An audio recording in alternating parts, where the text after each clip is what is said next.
Bale మండలంలోని స్థానిక police స్టేషన్లో శాంతి కమిటీ సభ్యులతో జైనత్ దోసిఐ మంగళవారం సమావేశం ఏర్పాటు చేశారు. జిల్లా కలెక్టర్ ఆదేశాల మేరకు రాబోయే బక్రీద్ పండుగను ప్రశాంత వాతావరణంలో నిర్వహించుకోవాలని సీఐ కోరారు.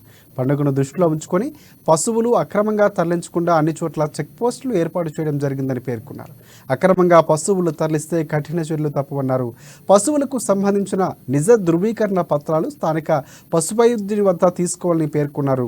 ఎలాంటి ధృవీకరణ పత్రాలు లేకుండా పశువులు తరలిస్తే చట్టపరమైన చర్యలు ఉంటాయని హెచ్చరించారు.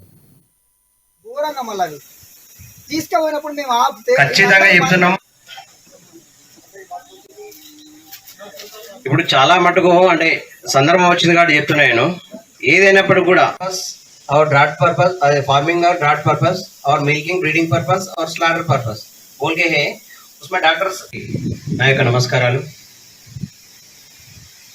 మనకు ఈ బక్రీద్ సందర్భంగా మనం చూస్తున్నాం ఈ ट्रांसपोर्ट अच्छा गाइडेंस किया कि जानवर लेते समय दाखला लो, रहदारी ले, तो बैठने के टाइम पे डॉक्टर साहब को टेस्ट करो, उसके बाद में करो. अगर से कोई दिक्कत आए तो साथ में करो. ఫోన్ నెంబర్ కూడా ఉండట్లేదు, అవి చెక్ చేద్దామంటే ఆ ప్రాబ్లమ్స్ కూడా వస్తున్నాయి. కాబట్టి ఇప్పటి నుంచి మీరు ఖచ్చితంగా పర్చేజ్ చేసే దగ్గర నుంచి ఎవరి దగ్గర నుంచి ఏ రైతు దగ్గర నుంచి తీసుకెళ్ళినాడో అవన్నీ డీటెయిల్స్ అనేవి దాంట్లో ఉండాలి. ఖచ్చితంగా ఉండే విధంగా చూసుకోండి. అవి మేము ఎప్పుడన్నా చెక్ చేస్తే కూడా జెన్యూనిటీ అనేది మాకు అర్థం. దానికంటే పరిమితి ఎక్కువ లేదు.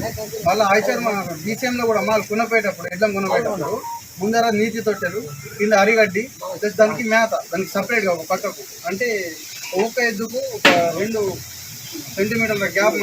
ఈ బిజినెస్ పర్పస్ లో మీరు ఏంటంటే కొంతమంది రైతుల దగ్గర నుంచి కొని ఇంకో సంతకు అక్కడి నుంచి ఇంకో సంతకు తీసుకెళ్తే ఈ ప్రాబ్లమ్స్ అనేవి వస్తున్నాయి. కాబట్టి ఇది గమనించాలి. అదే సార్ ఇప్పుడు కొన్ని సందర్భాలు ఎట్లా ఉంటుంది సార్, ఇక్కడ కష్టమవుతుంది, లోకల్లో అవుతుంది, పంచుకుంటాం మేము చేయాలని అయితే సార్ ఇక్కడ దొరకదు.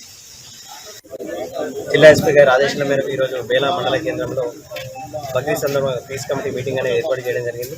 దీనికి వివిధ గ్రామాల నుండి మండల కేంద్రం నుండి సుమారుగా 100 మంది వరకు హాజరు కావడం జరిగింది.